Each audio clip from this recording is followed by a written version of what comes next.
Hey everyone, welcome to day 26 of our 100 days of Python challenge. Today we are diving into the world of Python modules. Let's get started. First one, what is a module? First off, what exactly a module is? Simply put, modules are code libraries in Python that help you organize your code. For example, you might have a file called mymodule.py that contains a function like this. Using a module.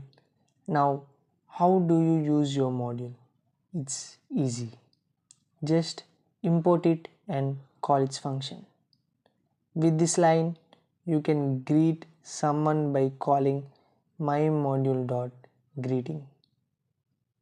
Variables in modules. But wait, modules can also have variables. In mymodule.py, you might define a variable like person1 and you can access its properties just like this. Aliasing a module.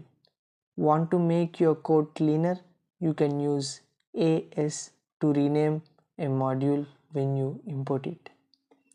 This way you can refer to my module as mx throughout your code. Built-in modules. Did you know Python comes with built-in modules too?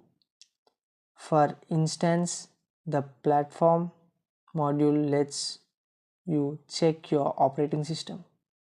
Sixth one, dir function. Curious about what's in a module? Use the dir function. This will list all functions and variables available in the platform module. Seventh one, import specific parts. Finally, if you only need specific parts of a module, you can import them directly.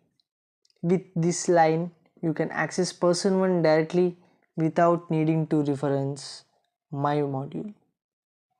And that's a quick overview of Python modules. If you found this helpful, give us a thumbs up and subscribe for more quick tips. See you tomorrow.